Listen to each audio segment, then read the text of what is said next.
Assalamu alaikum, my dear friends, ladies and gentlemen. I will discuss you about AQL chart. No more delay, come to the main point. Full form of AQL, acceptable quality level, যা হলো গ্রহণযোগ্য মানের সীমা। AQL শুধু আপনার garments সেক্টরে ব্যবহার করা হয় না, AQL মূলত আদার্স সেক্টরেও ব্যবহার করা হয়ে থাকে বর্তমান বিশ্বে। AQL হলো পণ্য উৎপাদন ও মান নিয়ন্ত্রণ ব্যবহৃত একটি আন্তর্জাতিক পরিসংখ্যানগত মানদণ্ড। এটি মূলত একটি লট অথবা ব্যাচের পণ্যগুলো পরিদর্শনের সময় সর্বোচ্চ কত সংখ্যক ডিফেক্ট পণ্য গ্রহণযোগ্য হতে পারে তা যাচাই করার জন্য AQL চার্ট ব্যবহার করা হয়ে থাকে সাধারণত গার্মেন্ট সেক্টরে।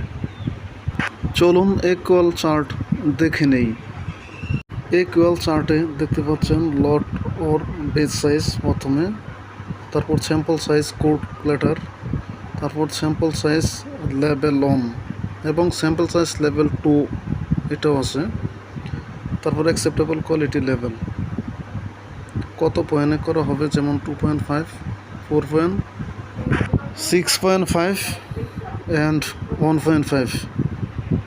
সাধারণত বাংলাদেশের গার্মেন্টস সেক্টরগুলোতে 1.5 অ্যান্ড 2.5 লেভেল ব্যবহার করা হয়ে থাকে। চলুন একটি উদাহরণ মাধ্যমে আরও সহজ করে বুঝে নেই AQL চার্ট। মনে করুন আপনি 350 পিসের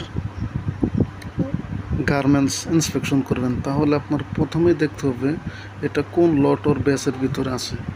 তাহলে দেখতে পারেন মার্ক করা আছে আমার এনো 350 পিস। যদি আপনার খুঁজে বের করি লটের ভিতরে, তাহলে 281 থেকে 500 এর ভিতরেই কিন্তু 350 পিস রয়েছে।